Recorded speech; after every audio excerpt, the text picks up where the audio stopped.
Good afternoon, distinguished guests, faculty, students, and aspiring entrepreneurs. My name is Abhishek Tyagi, and I'm a TYBA economics student.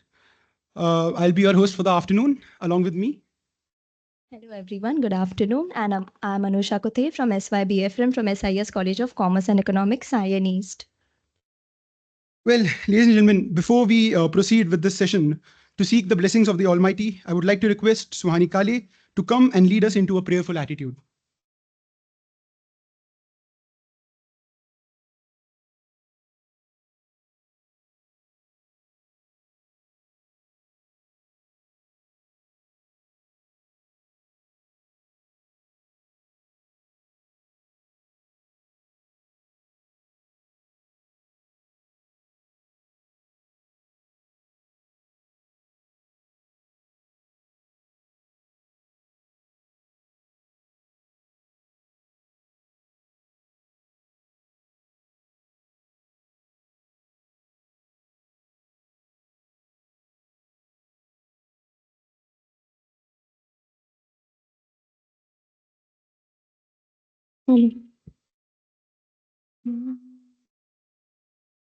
गणनायकाय गणदैवताय गणाध्यक्षाय धीमहि गुणशरीराय गुणमण्डिताय गुणेशानाय धीमहि गुणातीताय गुणाधीशाय गुणप्रविष्टाय धीमहि एकदन्ताय वक्रतुण्डाय गौरीतनयाय धीमहि गजेशानाय भालचन्द्राय श्रीगणेशाय धीमहि गानचतुराय गानप्राणाय गानान्तरात्मने गानोत्सुकाय गानमत्ताय गानोत्सुकमनसे गुरुपूजिताय गुरुदैवताय गुरुकुलस्थायिने गुरुविक्रमाय गुह्यप्रवराय गुरवे गुणगुरवे गुरुदैत्यदलच्छेतुये गुरुधर्मसदाराध्याय गुरुपुत्रपर्युत्तात्रे गुरुपाखण्डखण्डकाय गीतसाराय गीततत्त्वाय गीतगोत्राय धीमहि गुणगुल्फाय गन्धमत्ताय गोजयप्रदाय धीमहि गुणातीताय गुणाधीशाय गुणप्रविष्टाय धीमहि एकदन्ताय वक्रतुण्डाय गौरीतनयाय धीमहि गजेशानाय भालचन्द्राय श्रीगणेशाय धीमहि श्रीगणेशाय धीमहि श्रीगणेशाय धीमहि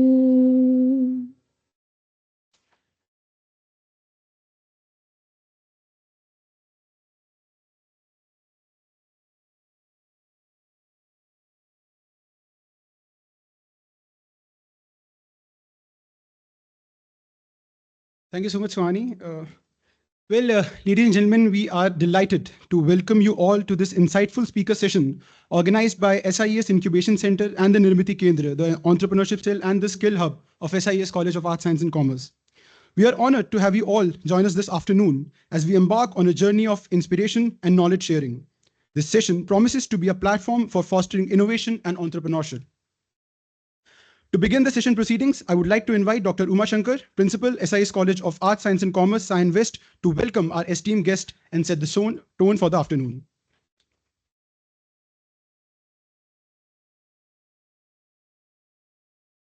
Good afternoon. Extremely happy to welcome members on the dais, Dr. Chintan Bakshi, Mr. Naresh Sadasivan, Ms. Deepa Sadasivan, our own people, Dr. Radhakrishnan, Akhil Nair, and my colleagues and members of the Nirmitee Kendra of SIS College of Arts, Science and Commerce, dear students, and also my illustrious alumni who have also joined today. I'm so happy that we have taken this initiative to have a wonderful session on understanding what entrepreneurship means by, and nothing better than the people who are all in that field could also come and have their opinions and discussions with you all. I'm sure the students gathered here are looking forward to not the kind of a job seekers, but you want to be job creators. And in the process of it, we are going to have a lot of challenges. There are going to be hurdles. There are unnecessary fear and anxiety and all of that. Nothing comes with a clean or a very easy walk, isn't it, in life? And this is one of the area where last few years we have been engaging in conducting a lot of programs under RUSA. For the first time, when we had a good amount of money, a seed money to be given to students, we started this Nirmitee Kendra, the entrepreneurship cell and skill hub, in order to encourage the students who are all interested in having a lot of ideas, but they do not know where to put it across, how to channelize them, and who are the people where we can lend our hands and get some help. And some of the projects that we have taken has been really very fruitful. One of the classic example we have is Yash Hazare here, our own student, who had a lot of projects that he had taken it up, and he's still seeking a lot of guidance in order to make it up as a big man in the world of entrepreneurship. And I'm sure with the students' energy level that you all have and the dynamism with which you're all working in this generation, we need some kind of a hand holding. And that initiative, Radhakrishnan and Akhil Nair have taken it, and therefore we have three interesting personalities on the dais who are going to have a talk with us. Yeah, it can be an open session, and a lot of question answer from your side can also clear a lot of doubts that you have in your mind. And I'm sure at the end of the day, it's going to be very, very fruitful. I really thank the entire team who has been working hard to make this event very successful, and I'm happy to invite and welcome all of you for this session. Thank you so much.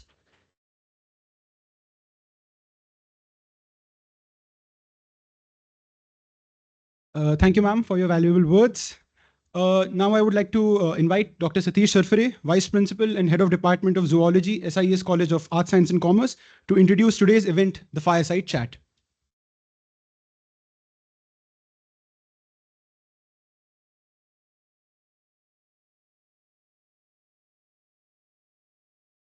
Thank you, sir. Dignitaries on the dais, respected principal, then Mr. Chintan Bakshi, Mr. Naresh, and Ms. Deepa Naresh. And I would fail if I don't mention Professor Radhakrishnan and Akhil Nair, those who are steering SIES Incubation Center.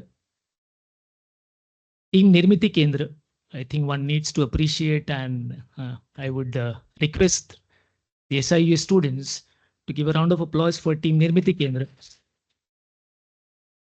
My colleague Sampath and the other team members, including faculty and students, for taking this kind of an initiative. A couple of months back, myself along with my colleagues, we met at the SIES office, South Indian Education Society office at Matunga. And there were students who were budding entrepreneurs with ideas and their mentors. And some kind of an initiative happened. And we thought that, okay, now what? Where do we go from here? And a month back, Radhakrishnan sir called and he said, look, Satish, now we have really geared up and we are going to take it up. A few days back, I got a mail from Akhil and I found the title interesting, Fireside Chat. And the first thing I told Sampath was, I'm sure we are not going to create a fire here, but certainly we are going to have a chat. Dear students, as Madam rightly said, that this is an era where not all of us need to be job seekers. In fact, it's high time some of us are going to be job creators. The word incubation for a person like me who's from science actually has a different meaning. And my colleagues from Faculty of Science will agree with me that incubator for us is an equipment where we give the right kind of environment, temperature, so that things go well. But I find the common thread here that someone who wants to take that risk to initiate a startup so that it becomes a successful venture is also looking at this kind of an incubator. So correct me if I'm wrong, so that the risks are minimized, so that eventually one can become what they call nowadays as a unicorn. Am I right? What more could we ask for when we have someone who is from Indian Institute of Ahmedabad, IIMA Ventures. In fact, I was just looking yesterday, sir, at IIMA site, and I thought that Ahmedabad ends with D, and you are having a firm where it starts with V. So I thought, is it adventure? Because startups are like an adventure. When I was looking at Loomfolks, I found out that their tagline is those who take care of artisans in rural area, where this is a fashion brand. But what really touched me was that it's not just becoming entrepreneur, that entrepreneur journey leads to empowerment, and they are empowering the rural artisan so that they are able to have a sustainable livelihood. This is what really touched me, that no, it's not simply a business model. It's a model which is going to contribute to society and mankind. Without taking too much of your time, the last that I would say is that platforms like this are the need of the hour, where ideas have to be conceptualized, but ideas also need some kind of an incubation so that they become a reality.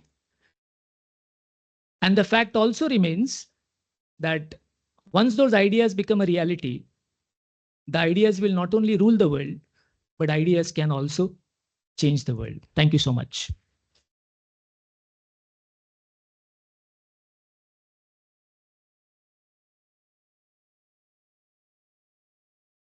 Thank you, Satish sir.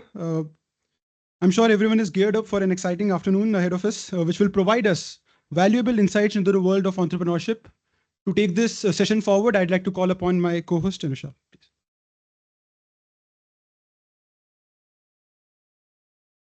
I am excited to introduce the moderator of the afternoon, Mr. Chintan Bakshi, partner at IIM Ventures. Mr. Chintan Bakshi is a seasoned leader with over 9 years of leading ruler-focused ventures with expertise in the bottom of the pyramid space.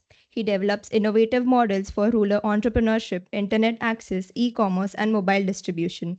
His diverse experience spans technology commercialization, bridging the digital divide, and working across rural landscapes in India.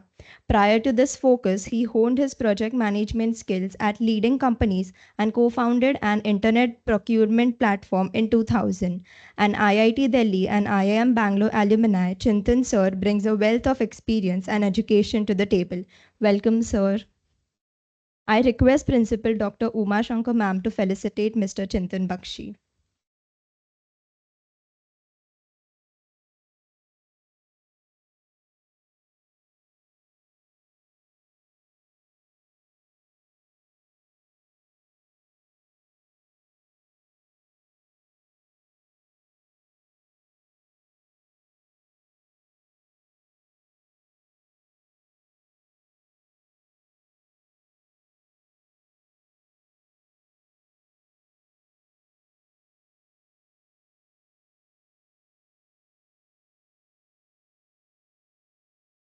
Now, I am thrilled to introduce our esteemed guests for the evening, Mr. Naresh Sadasivan and Mrs. Deepa Naresh, the founder of Loomfolks. Both of them are renowned entrepreneurs with a proven track record of success. It's my privilege to introduce both of them.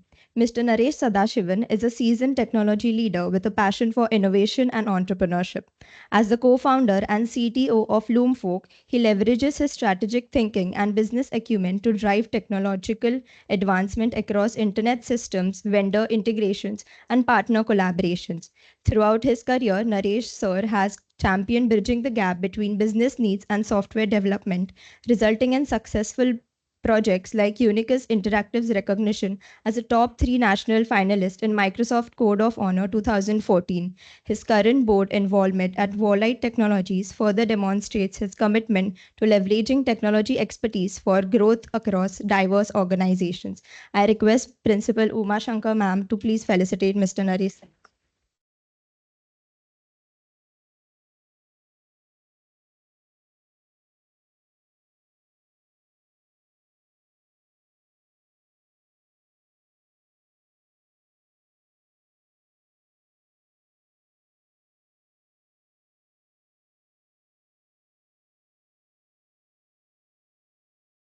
Ms. Deepa Naresh, co-founder and CEO of Loomfolks, worked in the information technology and services industries, retail, and e commerce for more than 15 years. Passion for working with people, processes, and technology with a focus of using Microsoft Tech Stack and Salesforce platform led her to start Loomfolks. Transitioning from a technology expert to an entrepreneur, Deepa ma'am has a variety of interests. What ties them all together, though, is her hunger to learn how and why things work. And the question she is exploring now is what does it take to build a great company? I request Principal Dr. Uma Shankar ma'am to felicitate Mrs. Deepa Naresh.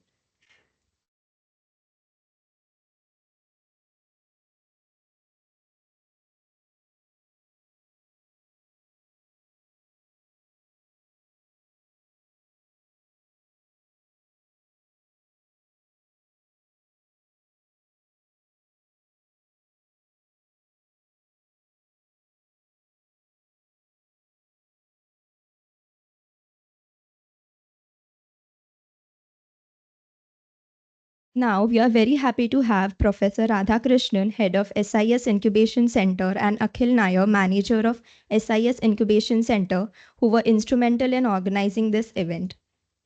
I request Principal Ma'am to felicitate both of them.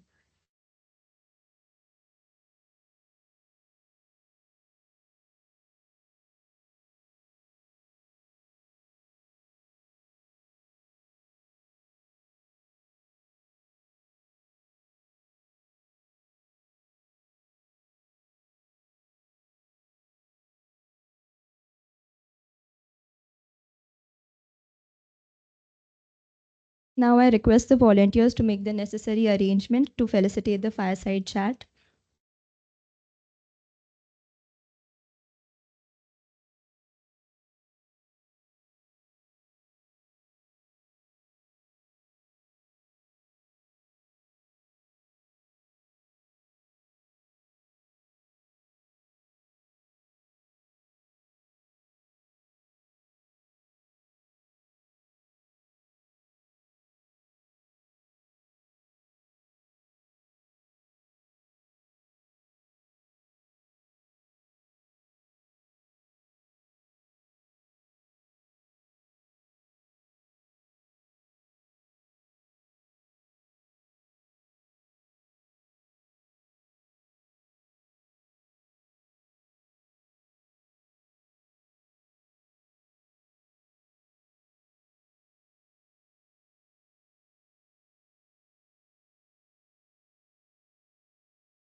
So good afternoon, everyone. I think there's some more students coming in. Yeah. So let's get started.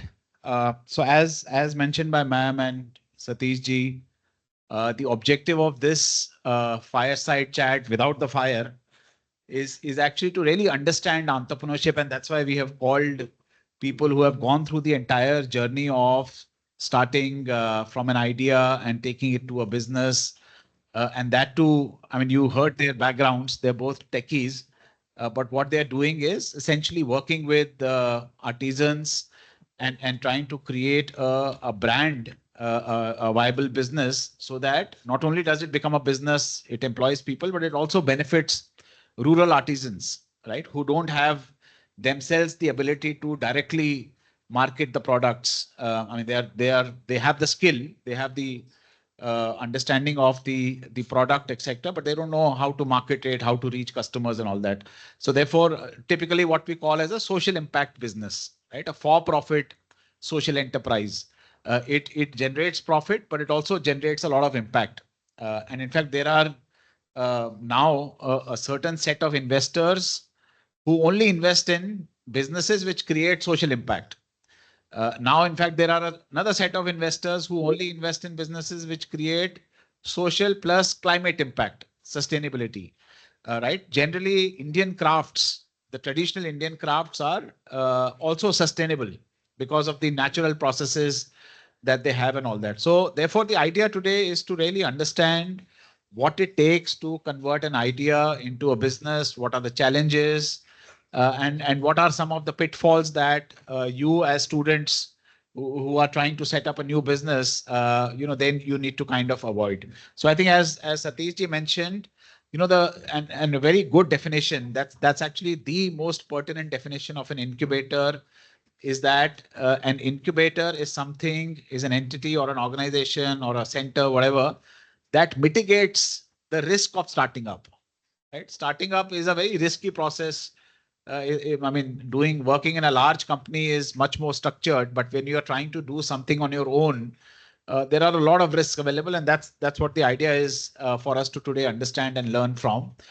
So, without too much just taking more time, let me quickly jump into a few questions. So the way we'll structure it is that I'll ask a few questions. I have a few standard sort of questions with me, and then we'll open it up for questions from your side, which is the most important and really the purpose of this discussion, that you are able to clear your doubts, right, about entrepreneurship. So let me start with, and first of all, thank you very much for taking the time off and traveling through Mumbai rains, etc., and coming here. I know how it's to travel in Mumbai. But let me maybe start, and if you can start with just giving an overview of what you do, what your business is, and then I'll have a few questions, to take you through your journey, challenges, etc. So if you can give an overview of what your business is all about, then we can.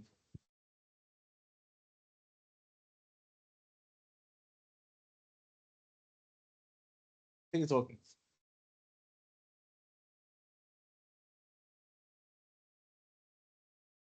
Hello? Are you able to hear? Am I audible? Okay, so before I begin, let me thank the SIES Incubation Center, the Chintan ji, and all SIES authorities, teachers, students out here. It gives me immense pleasure to be here today and share our experiences, share our highs and lows that we went through in our incubation journey. I mean, in our entrepreneur journey. And we are here to answer all your questions. So in case, if at all, if you're not able to answer the questions that Chintanji asked, so you guys can definitely stop us and ask your question and clear your doubts. So we're here to help you, and we'll do as much as possible to clear your doubts before you start off your journey. Quick introduction about what you do, what your business model is, and then maybe I'll come into the questions. Sure.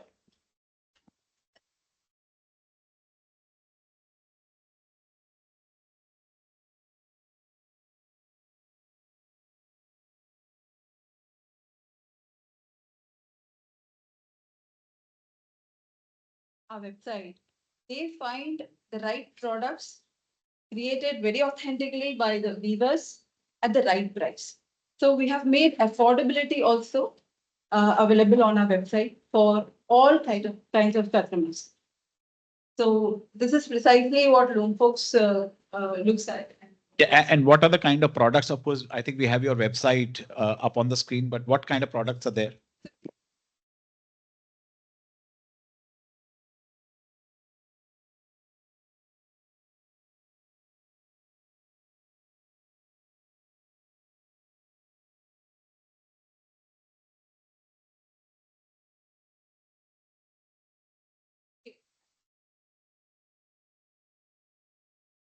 Get out of it, although it can be of some significant value for them, but it takes time. So we have saris, we have fabrics, we have I think we have dupattas. So we have all kind of products coming from Bihar and Bengal weaver cluster. So you guys can always look at it. We have influencers working with us closely who help us in promoting these products on the social media channels. And I think you guys must take some time out and go through our website. So what would be the USP of your product, right? I mean, what would be unique about these products? I mean, I'm sure saris and fabrics, etc., are available on Amazon and Myntra and all these platforms. Yeah. But what makes your products unique, and why wouldn't you find these products in any other fashion platform, online fashion platform, etc.?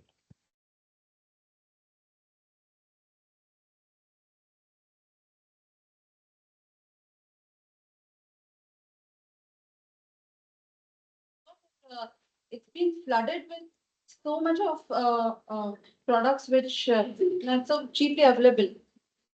It was very difficult for us to showcase ourselves in a unique way that people cannot distinguish between something which is so intricately created with the other products. So we decided not to go through these channels and have our own channel. And even if we come across some e-commerce platform which highlights on these values, we will definitely join them. Okay, so essentially what you're saying is your products are they are handcrafted, they are made by weavers on handlooms, while the products that you would find in a Meesho, Myntra, Amazon, etc., would be typical factory-made, standard sort of products, and therefore they may not have that sort of quality, intricate designs, etc., those kind of things. Okay, so are your products only for women, or are the products also for men? I'm just out of curiosity, just wanted to understand.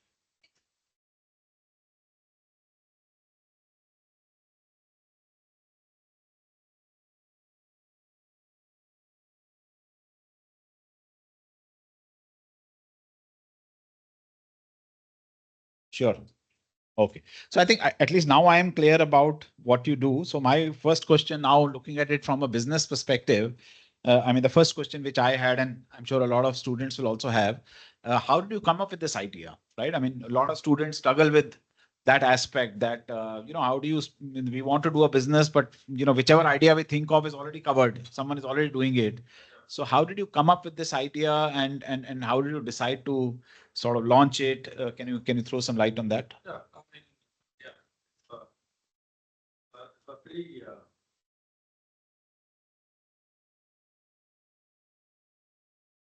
explain the process and the journey what we did. So this was, in 2018, we had an opportunity to work on a project which, kind of very well, interact with viewers and audience. And, during that particular period, we realized that what kind of a pain and what kind of issues these viewers and auditions are facing to kind of, sell their produce online. Okay. Because these guys are creative guys. Okay. These guys is pretty pro in their products and other creations, but they are not kind of, so tech savvy. And we did our part of our research, wherein, taking their products and, reaching out to customers and showcasing that particular product and getting their feedback to kind of, test the viability of the product. And then this product will, will have the acceptability in the market or not. Luckily, at the early stage, what we did, like, we attended pop-up shows, events, to kind of, talk to various customers, get their feedback. And, we got a very positive, support from all the customers when they started experiencing our product. And that's how, we decided that, like, yeah, I mean, now it's the time to kind of, put forward the tech stack in place so that we can onboard the viewers, the first set of viewers, and start to training them and give them adequate exposure on the online space. So that we have to kind of tell them that, look, you guys are good in whatever your creative effort. You focus on that, and we will focus on the marketing and listing and create digitizing the entire product whatever they create and showcasing it to the world. And that's how the Loomfolks was created. Okay, so essentially, if I understand clearly, you have a bunch of weavers who are also on the platform. I mean, they put their products on the platform with your support and with some curation from your side, and then you help them to acquire customers, essentially get connected to customers.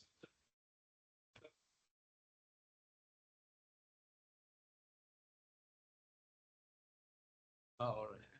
Hello. Yeah. Yeah, we certainly kind of, help them, kind of acquire the customer. At the same time, we kind of, give them, it's not about just listing the product. We also make it sure that, we are giving the customer the last mile support when it comes to whenever they order the product on our website. If there is any kind of a quality issues or any kind of design concerns, whatever customers has, we always have those things taken care from operation side.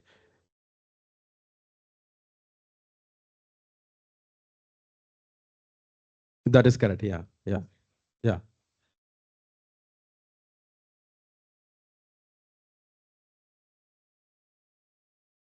That's correct.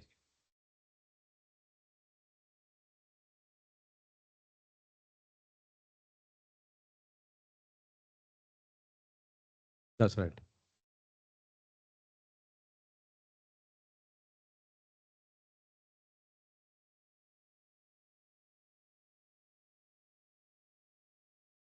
That's right. Yeah.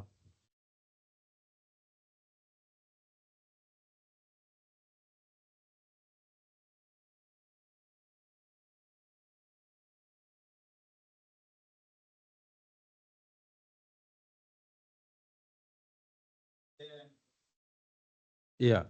Yeah. So first and foremost, we kind of maintain a very transparent structure. That is whatever is a product what viewer has been weaved. We kind of put on all the details of the product, explaining to the customer saying that what is the count of this particular product. That is, if it is a cotton, we'll tell them that okay, whether it's a mercerized cotton or whether it's a soft cotton or what kind of a yarn which has been used in it. Yes, some customers understand it. Some customers, like I said, there are a lot of, like you said, there are a lot of products which has been already floated in the market, which is very difficult to identify whether it is handmade or whether it is factory made, right? So, but people who kind of, appreciate hand woven products, they always, understand the technicalities when we are writing it on the product detail segment. That is number one. Second thing is that we always kind of communicate to the customer saying that hey, look, whether this is a hand woven product or whether it is a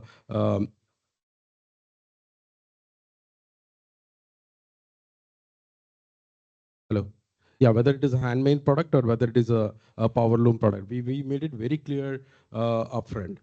Third and foremost, like hello, hello. Yeah, third and foremost, what we do is like Deepa said.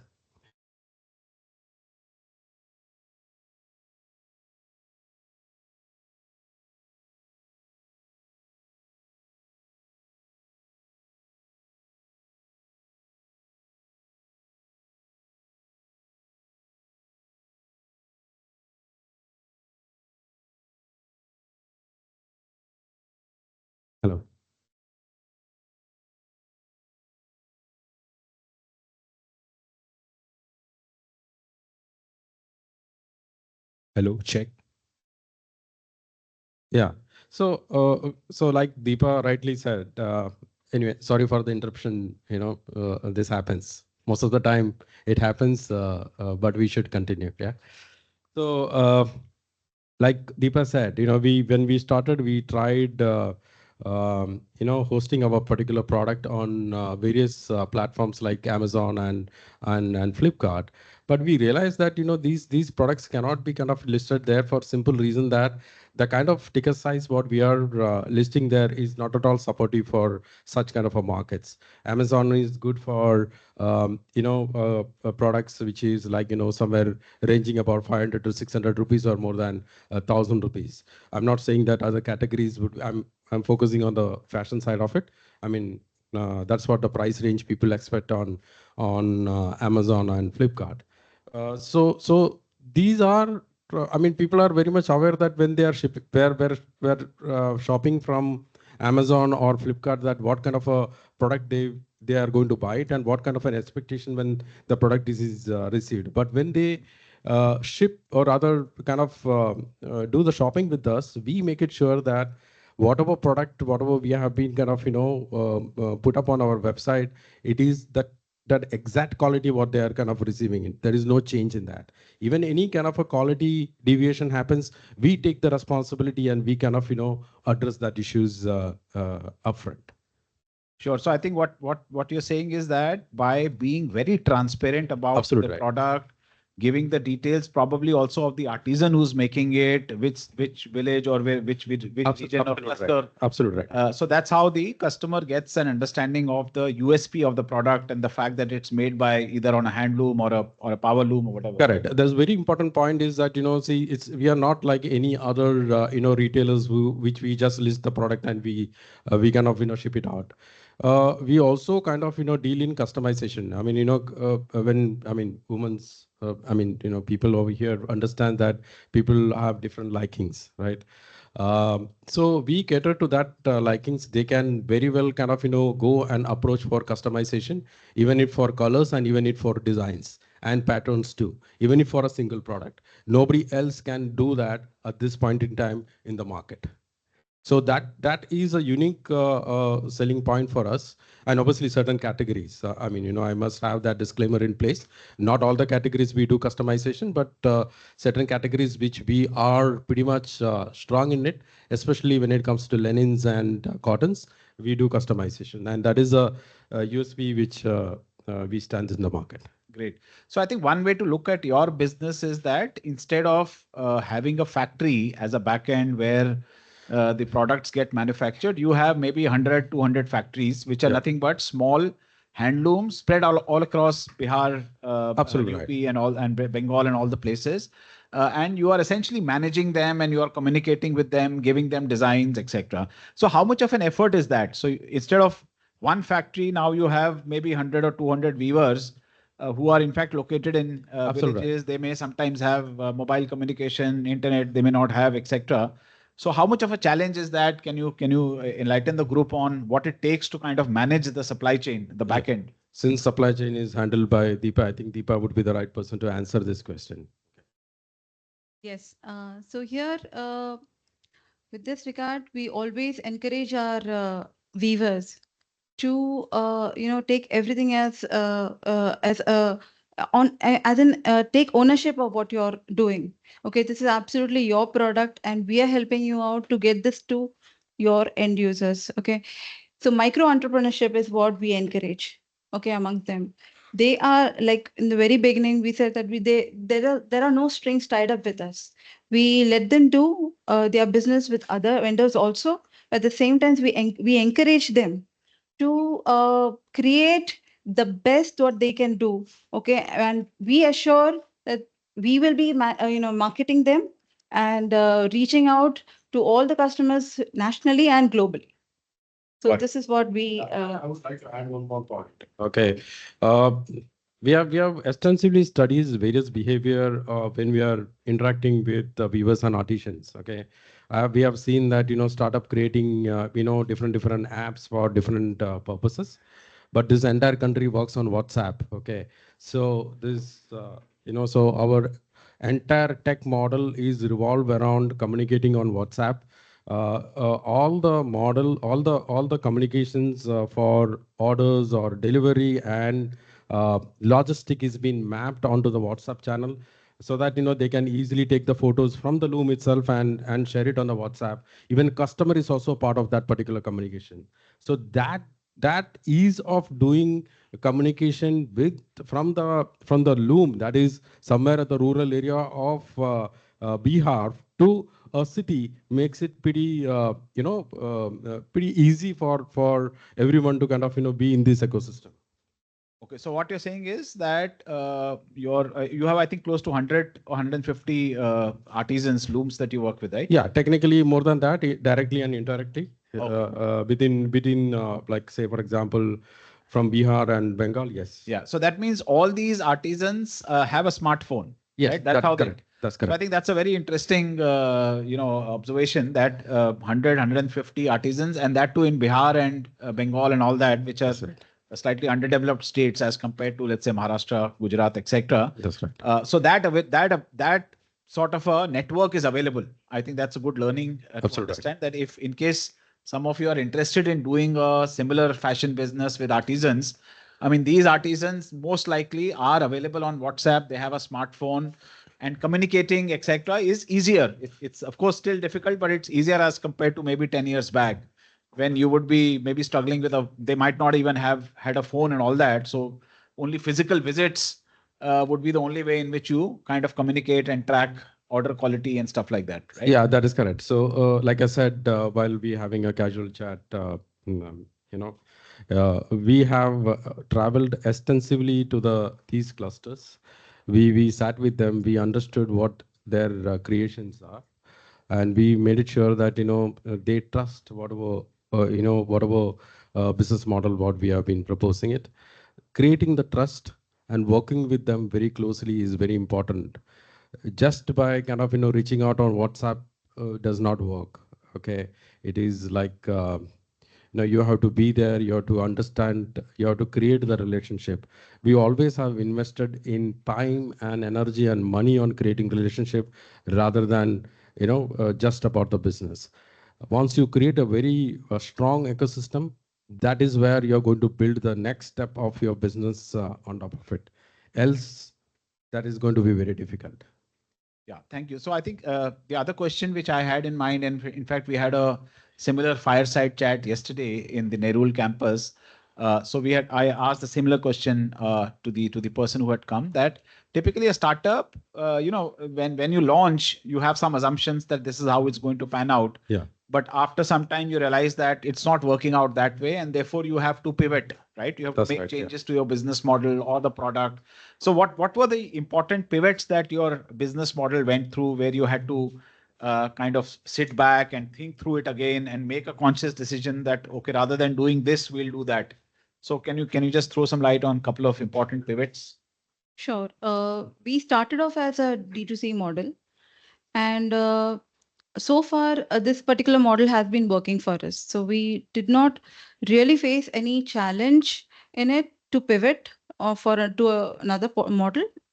I think what works for you, just stick to it and just make it better. Okay, but any changes in the market, which you had to face in terms of the customer type? It's a very important question. I would say that we haven't pivoted, like Deepa said. I'll take it from Deepa, because we believed in that particular business model. That is important. Otherwise, we completed 5 years, and 5 years sticking to that particular business model and making it work and making it sustainable for weavers and for us is a major milestone what we have achieved. But having said that, from our offering side, yes, we have moved ahead, or rather, we introduced focusing only on B2C. We now started with the B2B as well, and that is one change what we are making, and I believe that is also working very well. And we are now working with fashion houses and various other entities from the West, where we create custom designs and as well as custom products for them, that to be woven products, okay? Because they also now understand that what is sustainability about, because globally the sustainability mantra is a key thing right now. So people are very much aware that how these all products are going to be impacting their business also. So are also, I mean, B2B is going to be the change what we have done it in our system. Right.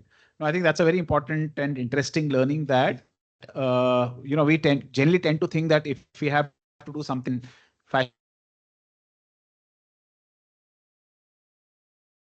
craft, if you are doing building up with artisans in the rural areas, etc., then there is a possibility of selling to other businesses, other retailers, other fashion houses, because for them to reach out to these artisans directly and do the kind of hard work that they are doing is very difficult. Absolutely right. Right. Most importantly is that the kind of quality and the skills what they are looking for, and that is where the database what we have. And we know, for example, if somebody is very good with tussar silk weaving, if these companies go out and search for market, they may not be able to get it. But we have the database. We know which weaver can address these requirements, and that to be to the finest quality. And that is what we offer this particular expertise to them. Right. So I moving on. I think the other question which would probably be there in everyone's mind is typically startup businesses sort of grow on the basis of funding, right? I mean, once they have, let's say, a few lakhs of sales or whatever initial customers, then they go to an investor and investor gives them funding, and then they are able to scale up fast. So what was your experience there? I mean, have you approached investors? Did you go for funding, or did you decide not to go for funding? Can you sort of enlighten on that? Yeah, I think in the initial days, like any other startup, we also sought for investment. That was precisely for scaling up our business and reaching out to bigger and better markets. Although we did not secure it, but we got a lot of learning through that. We could formulate better pitch deck. We could project our 5-year plans better. So there was a lot of learning behind it, and it was a great experience for us. But then nothing stopped us from continuing with our idea. We went on with it. We bootstrapped it, and we started off. So I'll add it.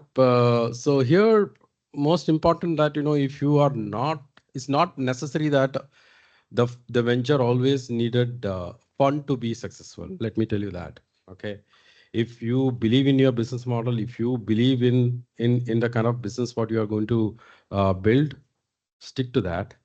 And yes, you need to have some initial capital, that is for sure. But I'm very sure that with the kind of resilience and as well as the perseverance, without funding also a startup can succeed. That's for sure. Okay, and what are the plans now? Are you planning to raise funding maybe next year or in the next 3 years? Correct. I mean, we have set certain deadlines for us in terms of revenue generation. Once we hit that particular top line, we certainly kind of reach out to investors. And obviously, these investors, what we are looking at is that they should add value to our ecosystem.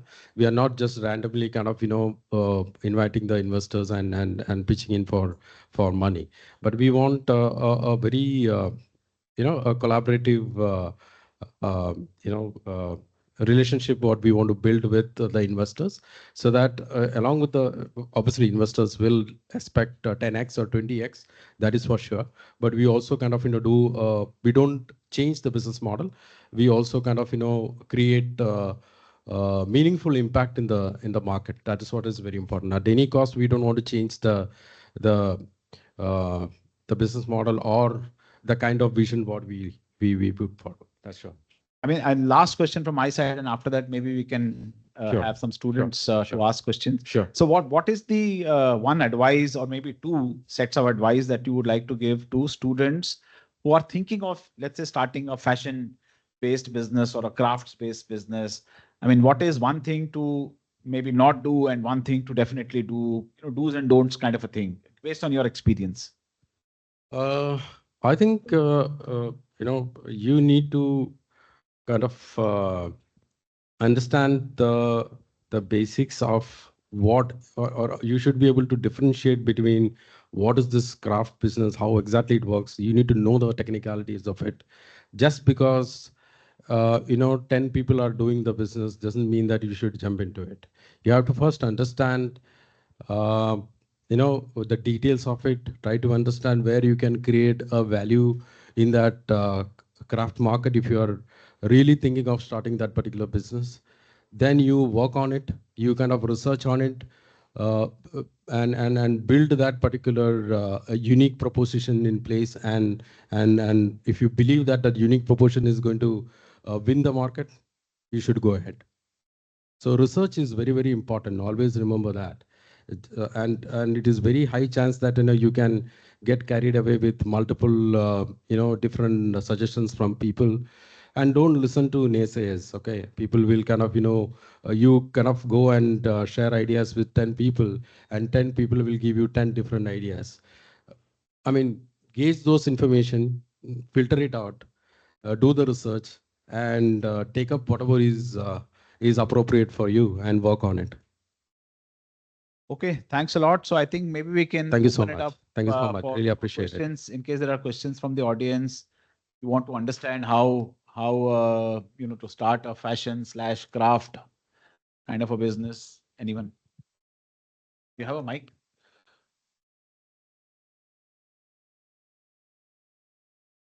How do you provide benefits to the suppliers? Like what kind of benefits do you provide to the suppliers to so that they stick with you in a long run?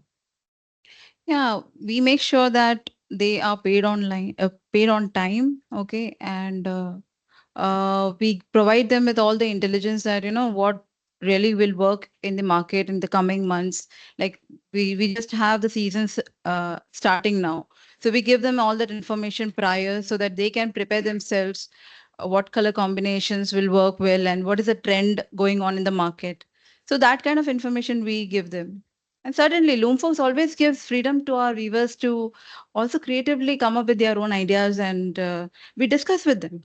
We work with them shoulder to shoulder. It's not like a vendor-client relationship. It is like we work together as a team. That answers. Yes.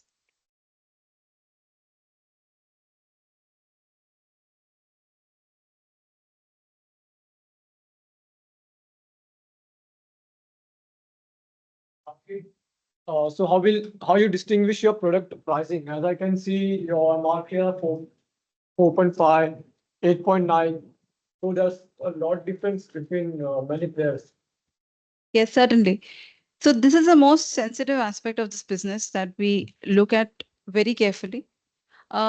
We have been trying to reduce the cost that goes behind, in getting the products and reaching to the customers. So that kind of the gap is what we are trying to fill up by bringing in sustainable models like supply chain. We make sure that the products are going directly from the weaver's place to the customers. Thereby, we are removing that cost of coming to this place. We're holding it up, and there's some storage charges added, so and so forth, which keeps on piling up the cost. So that is one aspect that we introduce, so to make it more sustainable. And plus, Loomfolks has kept itself like a very lean model. Okay, we do not keep too much of overhead costs, so that also gives a benefit, and we pass it on to the customer. My question is more got to do with before you all started the business. It's about what was your line of work before this? And is this your first business idea? Is this the first initial idea that you've chosen? Very good, very good question. We started off our journey around 20 years back, and that time we were only focusing on the IT business. So we together were creating various IT solutions for various industry verticals from India and from outside also. We have clients there as well. But it was only back in 2018, like Naresh mentioned, that we accidentally met a few weavers. We interacted with them. We saw their pain point, and we always had an idea in the back of our mind that we wanted to create a separate product line as well. So what better than doing something which also gives an impact to the customer, to the society. Okay, and this part of the society, I believe they deserve good. We really need to appreciate their work and the effort that they put behind. So that is the purpose that we are here for. Yeah. So it's not about just kind of, listing their product, like I said. It's about encouraging them, or rather taking the data, whatever we are sharing, and, empowering them with this information. For example, now, like Deepa said, the festive season has just started. So just look at it 5 years back. Okay. These guys used to kind of, create pile of inventory without any kind of these kind of information, and these products never get sold. So now whenever they are creating the products, or rather whatever produce they do with these data, they know that their products are going to be in need, and no such kind of a dead stock scenarios will come. So if they produce for Loomfolks, we know that we make it sure that they are getting paid on time. At the same time, they we know that these colors and these styles works not only in India but on the west side as well.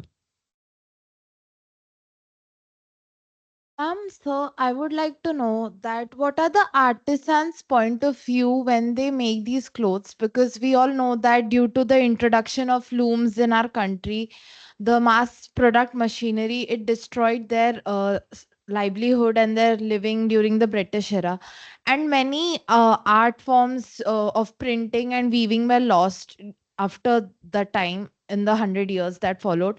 So, will there be any process to reintroduce these back? Because that would really make our country go forward in terms of textiles and fashion design.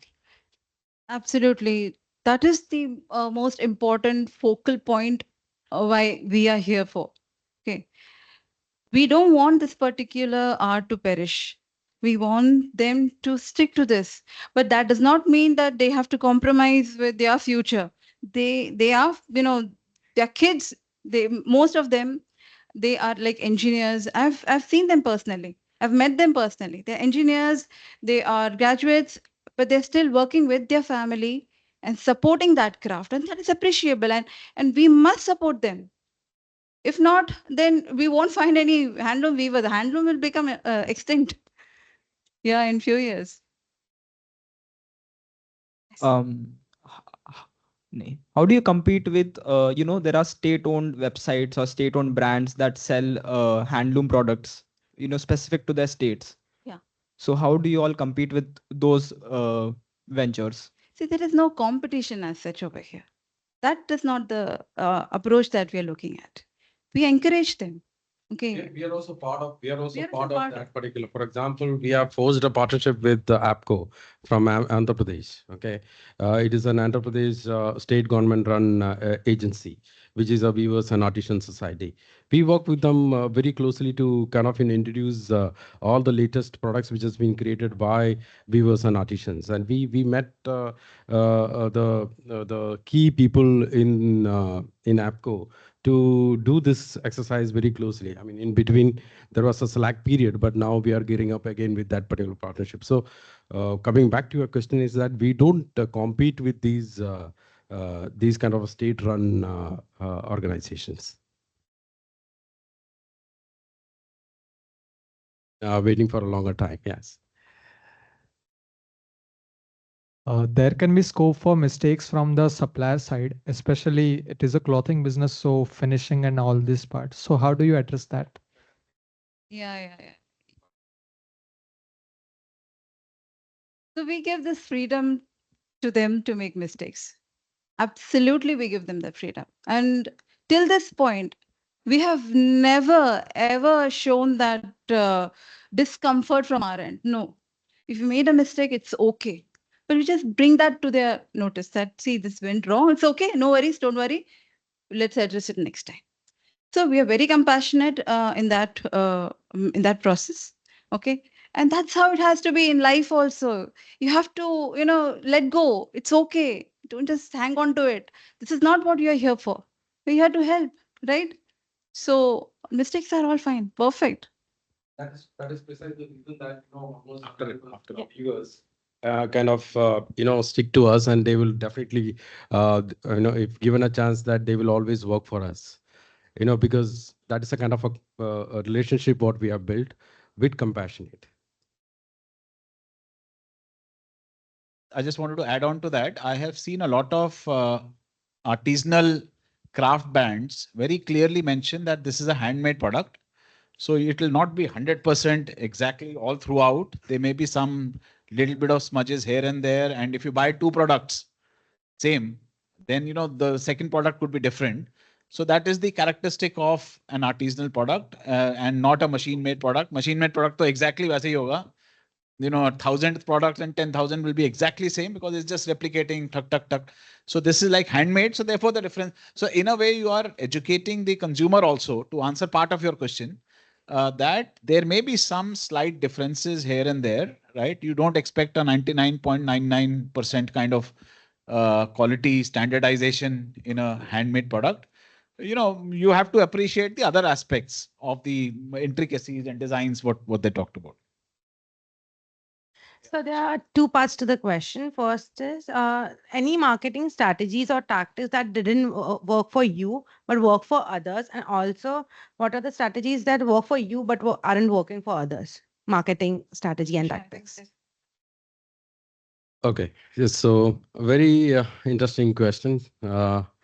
So I would say that initially when we kind of started with our marketing activity, we spent a lot of time in advertising on Facebook and Google and other sort of the wherever it is available. But we soon realized that is not something will work, okay, because it's not a sustainable model. Initially, yes, we had a lot of success by kind of getting a lot of orders, but Facebook and Google know how to kind of take back from you, because you will get into the trap of spending more and more every day. Okay, so we kind of stayed back from that, and we decided to kind of focus on organic growth. Okay, for fashion brand, it is always I would advise that we should focus on the organic growth. Yes, you can do advertising, but in a very controlled way. That is where, I mean, if you have kind of a funds like say Myntra and all, yes, definitely you are competing with multiple brands in that particular space. But for a brand like us, it may not be sustainable.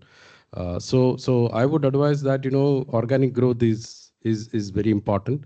Second is that you can focus on publicity, that is taking part in events, taking part in forums, and taking part in very closed events like this. That will kind of create much more brand eyeball attention, and that would kind of give you the snowball effect over a period of time. That is a sustainable way of growing a fashion brand. Vis-a-vis, if you are already funded, if you have X amount which is been allocated, which generally industry practices is about 10 to 15% for a startup to spend if you are funded. But that to be that can run out in no time. Why I'm telling you this is because we have made these mistakes in the past of running the Facebook ads and Google ads blindly, because we want to kind of get sales at any cost. You guys would be well aware that what are the scenarios which has happened with startups who are focused on this kind of a model of sales at any cost. They completely perish. I don't want to take the names of it, but you have to be very cautious while whenever you're doing such kind of a marketing activity. Thank you. So I think that's a very, very important point that they're talking, and they're actually talking from experience by actually having gone through that route and understood, the pitfalls.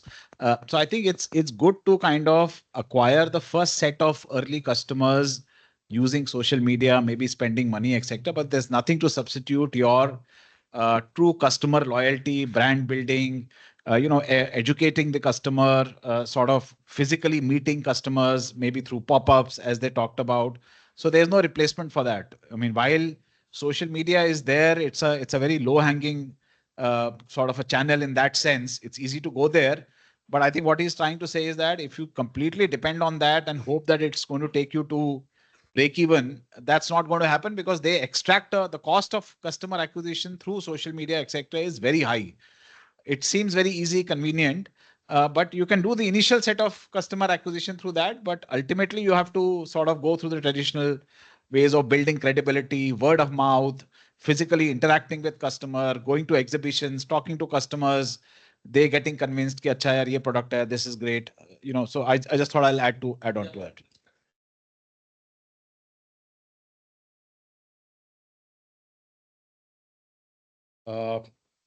Talking to customers, especially we started with what worked for us. That is one of the important point what you said.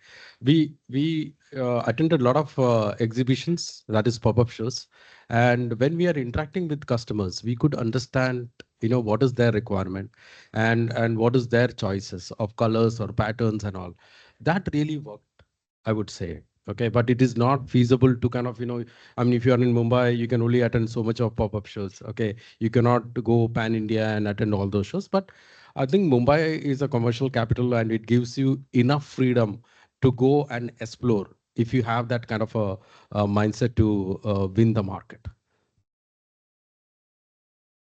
Good evening, everyone. Sure. Myself Sneha. So I have around 3 questions.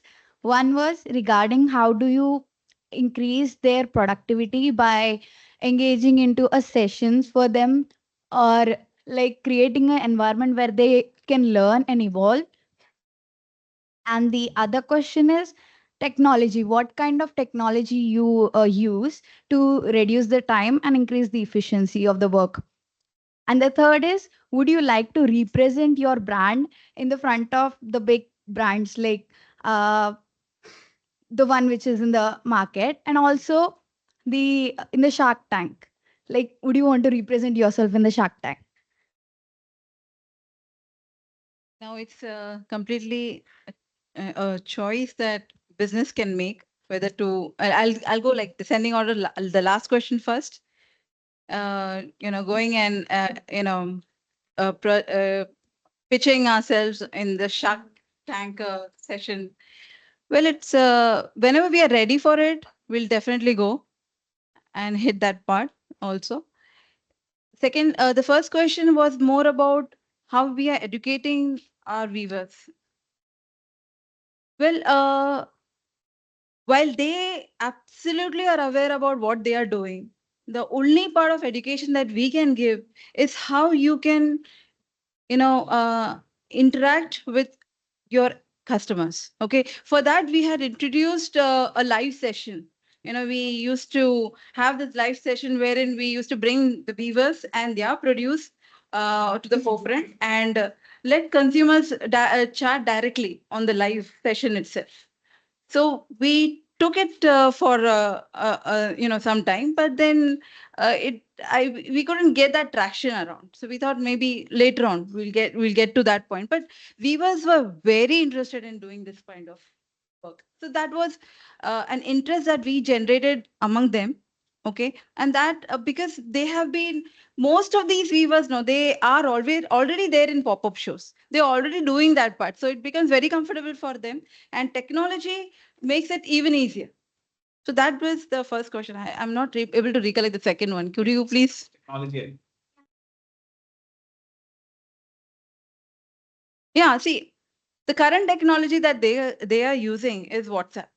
Okay, and that is the most convenient for them. Any attempt to deviate that part, we have a system here, you log in into this particular system, enter this. No, nothing is going to work, because this is not what they can do. Okay, they don't have those kind of equipments also ready. They just have a smartphone device. That is something which is most precious for them, and they can afford that much. Okay. Beyond that, to work with them to their comfort level. Okay. So that I give you for that question. That is very important because we have to work with their comfort. Yes. Okay, because you cannot, like Deepa said, we can very well create an app or we can very well create, I mean, for both of us to create this kind of technology is not a big deal. Okay, thanks a lot. Point here is that whether they will adapt to this. Okay, and we are very sure looking at their behavior, they will never adapt to these kind of new anything introduced to them. Okay, because they are very well comfortable with using WhatsApp and WhatsApp communications to the max. Okay, anything more than that, it is an additional effort for them, and they will say that no, we don't have time. So yes, like I said previously, that this entire country works on WhatsApp. Yeah. So we leverage that particular technology very closely, and then we reverse connect it to our systems. That is reading it from WhatsApp, reading it from various communication, and then that is our responsibility. For Deepa said, we have to work very closely with them. I hope I understand that. I'll just add one bit to it. So I completely agree. In fact, I don't know if you've heard of a company called Jaipur Rugs. It's a fairly large craft company. I mean, almost 500, 600 crores. So they also do a similar thing, but again, they are unable to have their weavers use their technology, right? As Nareshji mentioned that ultimately they are only comfortable with WhatsApp. So they have one person who goes from village to village with a phone, who is trained by them. He's actually an employee of theirs. At that scale, they can afford it. For a startup, it may not be possible. So that person goes to the weaver and asks him what is the status, takes the picture, etc. And then he uses the technology. But to expect the weaver to use an ERP or whatever is kind of maybe not feasible. I think WhatsApp is good enough. And then on the back end, they have to integrate whatever the information he gives. That has to get integrated into their system.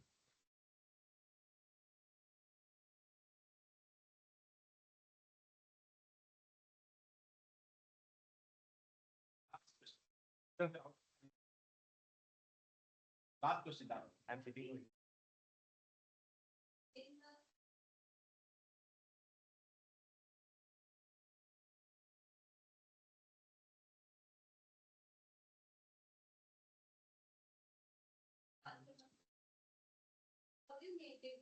Certainly. I'll definitely answer your question. So on our website itself, if you land on it, you'll find this need help, let's chat with. We have this WhatsApp. So we always are available for the customer for any query, absolutely any query. Where is my parcel? Why is it delaying? Every question is answered, and with a lot of respect and compassion, we speak to our customers as well. We know that we cannot predict here what is the state of mind of our customers. So we have to make sure that anytime, every time, we are at a state of peace and calm so that we can help them out throughout the journey. So to add up to that, though we have the tracking, there is a URL which will be given, but they don't prefer to use that. They will first go and click on that chat and say that there is my parcel. When am I going to receive my order? Though that option is available very clearly to track. So the thing is that that is because we are always available for the touch point, saying that at one click they have that information. They don't see if you make customers to go through various different touch points, they will hate. Okay, it is not a banking system. Banking system, you have to go through all the security processes and other stuff. Then it's fine.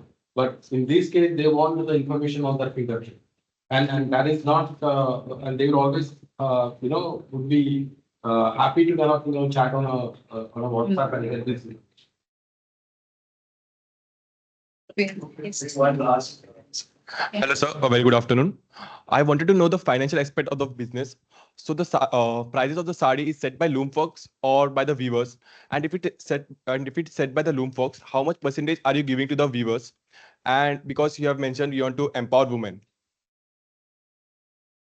So, see, we do not lower the price of the weaver. Weavers get what they deserve to get. Okay, it's always over and above that we add up the cost. Okay, cost of running this particular setup, and definitely for marketing and giving offers to customers so that they find value to it, you know. But definitely it'll, when you compare it with the other markets, we will be standing out as more affordable to end users. To precisely answer your question with the numbers, it's about with the numbers it's 60%. Is that what you're looking for?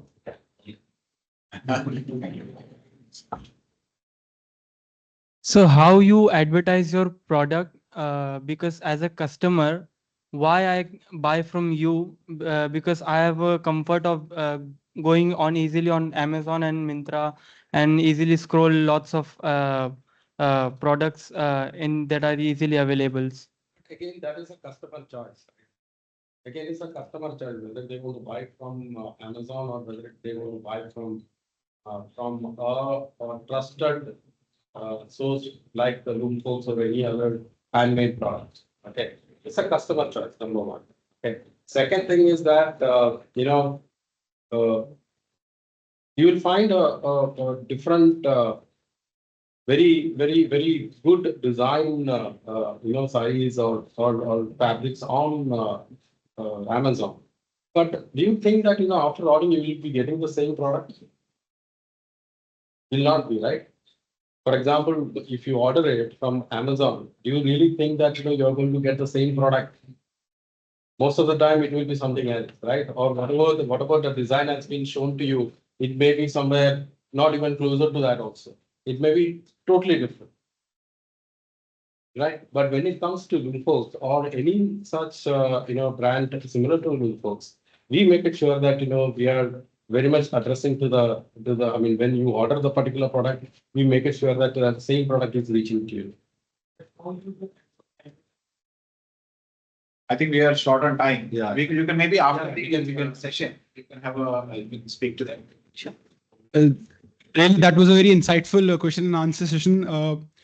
Thank you, Chintan sir, Naresh sir, Deepa ma'am, for sharing your experience and clearing the doubts of the student. Your insights have been truly valuable. Let us have a huge round of applause for them, please.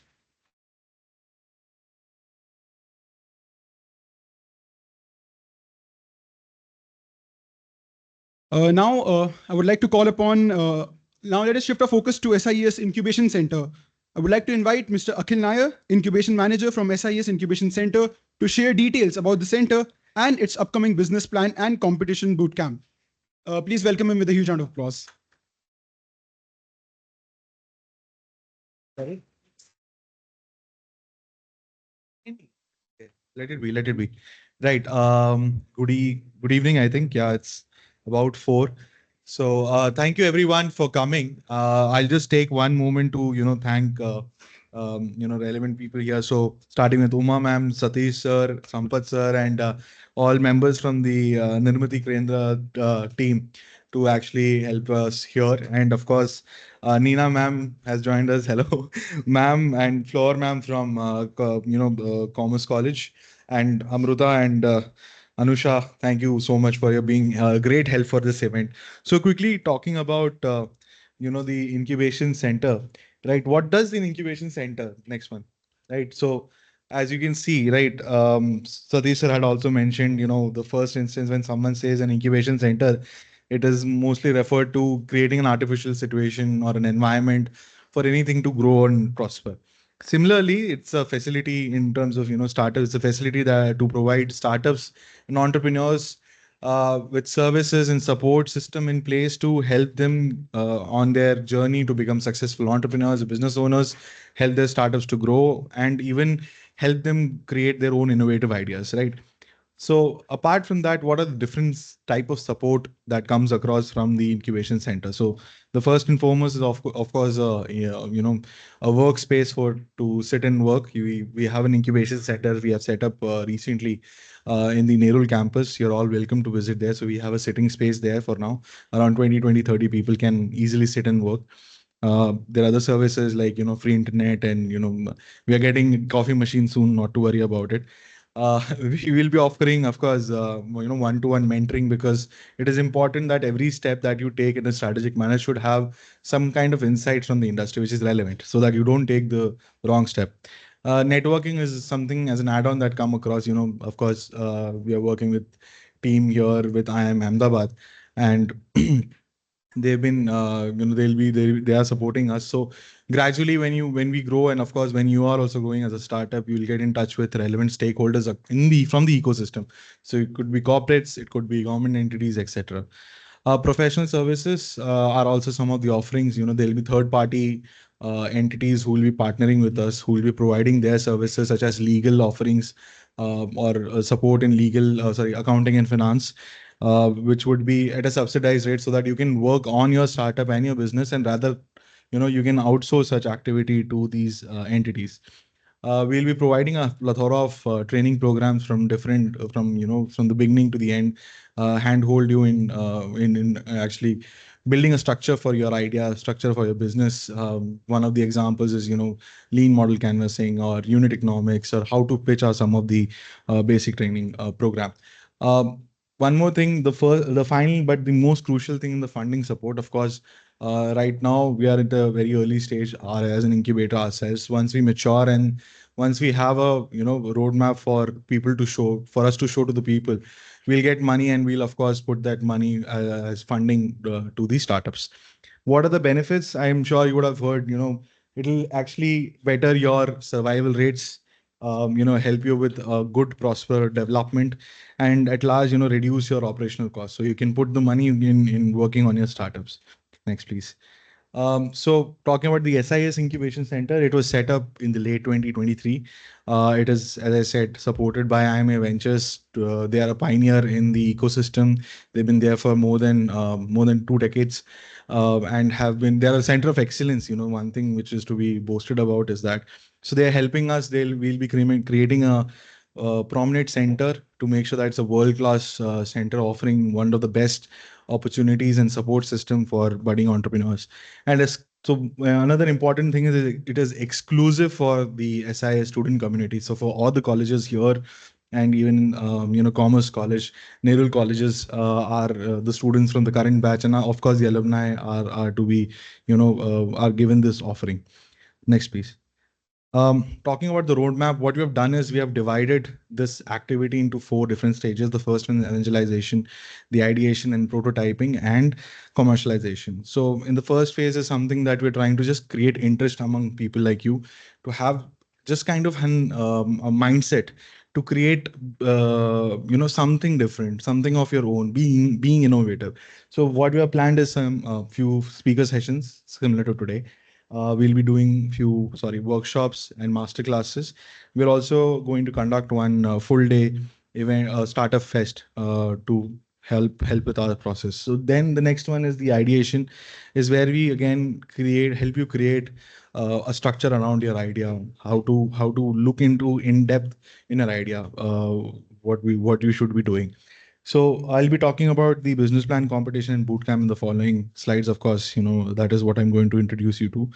Then we have prototyping. So once you have an idea which is validated, we'll help you with developing the product in such a way that it is ready to showcase to potential customers. So that is where the incubation comes in. It is again a long process, 3 to 6 months. There'll be a lot of mentoring. There'll be a lot of networking opportunity. You'll be working on your product thoroughly. Once the idea is validated, the product is validated, you'll move on to the commercialization stage, where we'll help you register your company, and you will be running a full-fledged startup, and you'll be directors on those startups. Right. So next one. Sorry. These are the glimpses of the recently set up incubation center. We have an incubation area, a small boardroom. Some of the members from here have already visited us. We have a small library. These are the few workstations. Of course, we have added more space and more furniture. So whenever you find time, whenever you're on that side of Mumbai, you please feel free to visit the center. And in case you want any kind of help, I'll be available, ready to discuss that as well. Next one, please. So quickly about the business plan competition, as I said, we are going to do a thorough program where we'll help you transform your idea into business.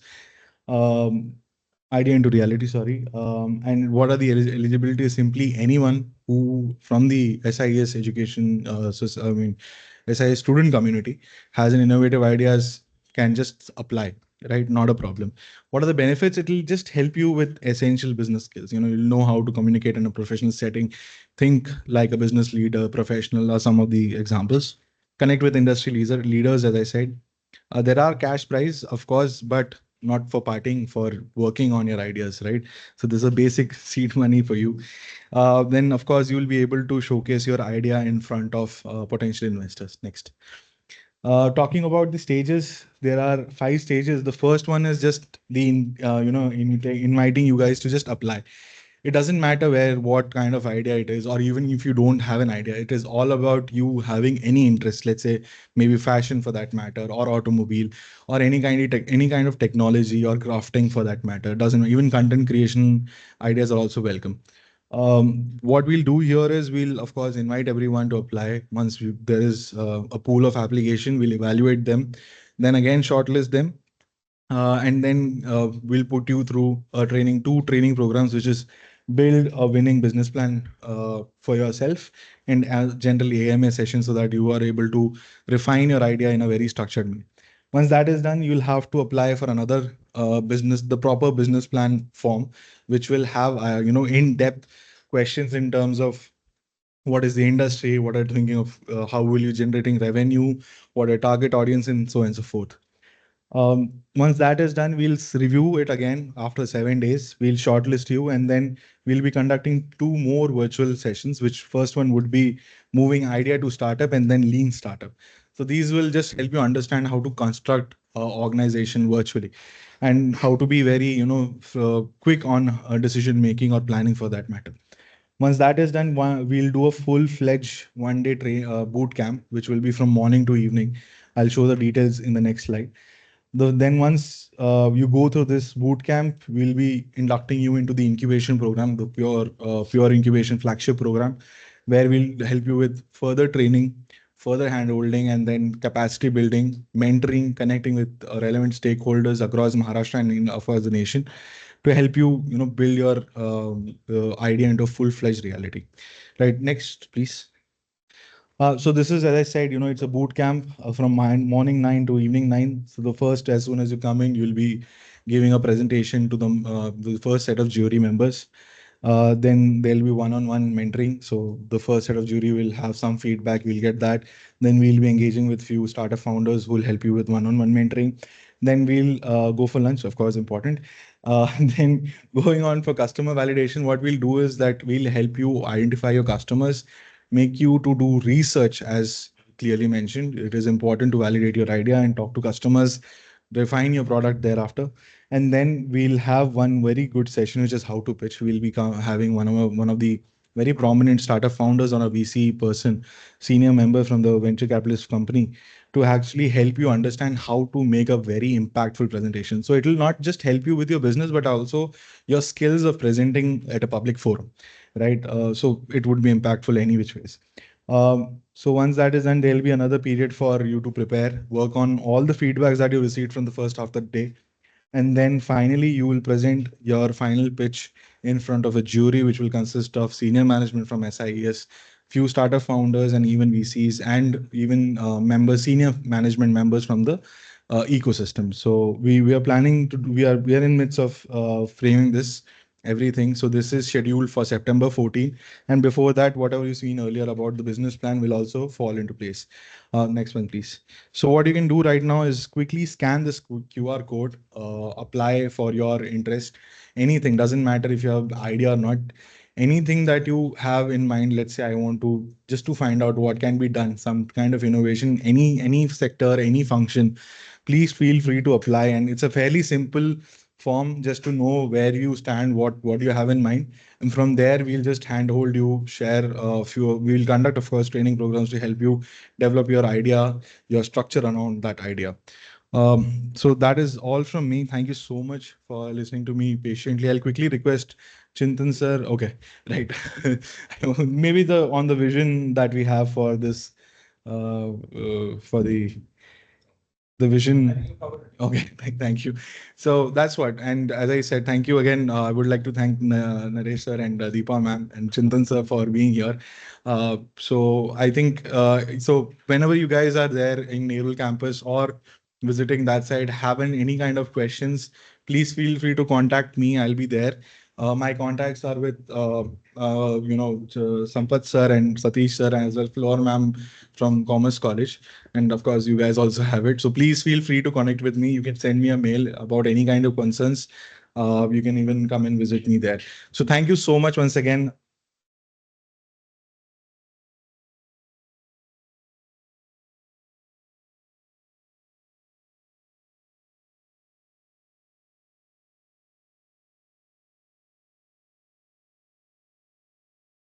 Thank you, Akhil sir, for your insights. Well, we won't keep you for long. Now I would like to invite Miss Amruta Ramu, third year BMS Marketing, student president of ECEL SIS College, for the formal vote of thanks. Please welcome her with a huge round of applause.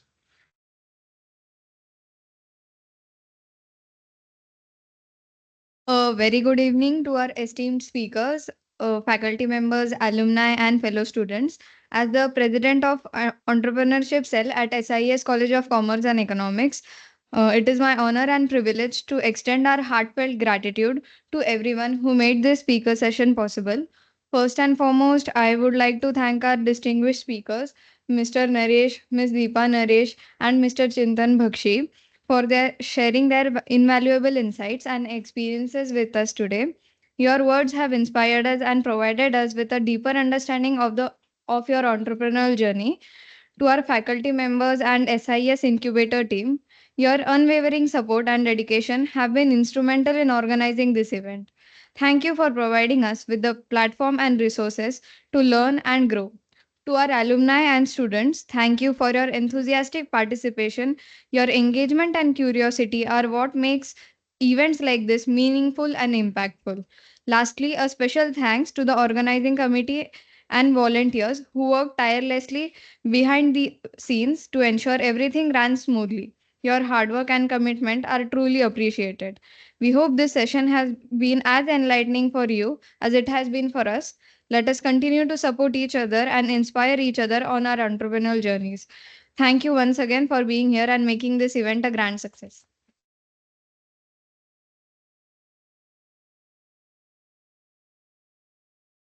Thank you so much, Amrita, for your valuable words. Ladies and gentlemen, I would now request all of you to stand up for the national anthem.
with that, the formal program has concluded, but the afternoon is far from over. Guys, please maintain a little silence. Thank you. So with that, the formal program has been concluded. I would request the volunteers to guide the guests to the boardroom and the participants to Gymkhana for high tea and networking. You have all been a very patient audience. Thank you so much. This is Abhishek Tyagi signing off.